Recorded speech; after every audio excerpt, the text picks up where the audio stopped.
if pension benefits are cut, and whether you vote for them or not, how will you explain to teachers in your district who have dutifully paid into the system year after year after year that the state now needs to take away some of what they were promised?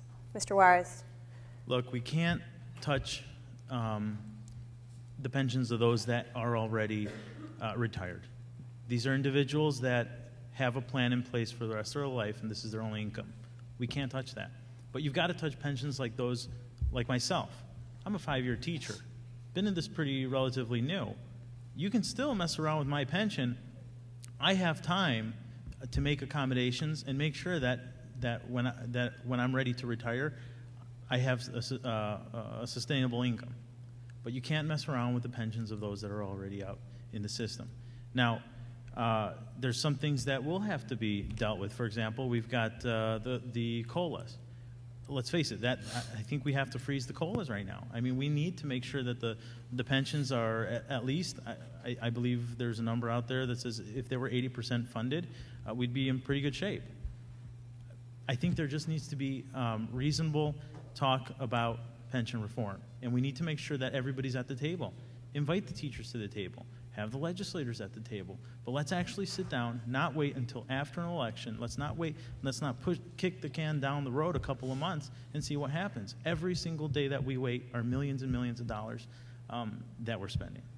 Thank you. Representative Crespo. Well, the COLAs and even health care is just one of the things that we're talking about, Carrie.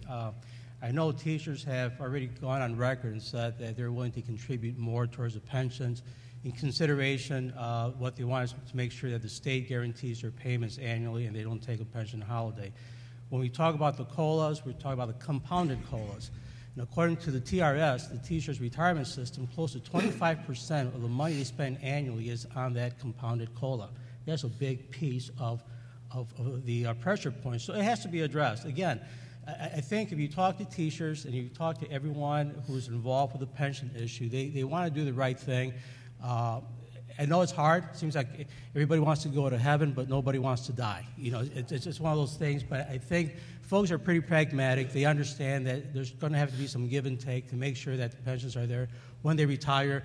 We have current retirees that we have to be very concerned about. They really don't have too many options to make up the difference.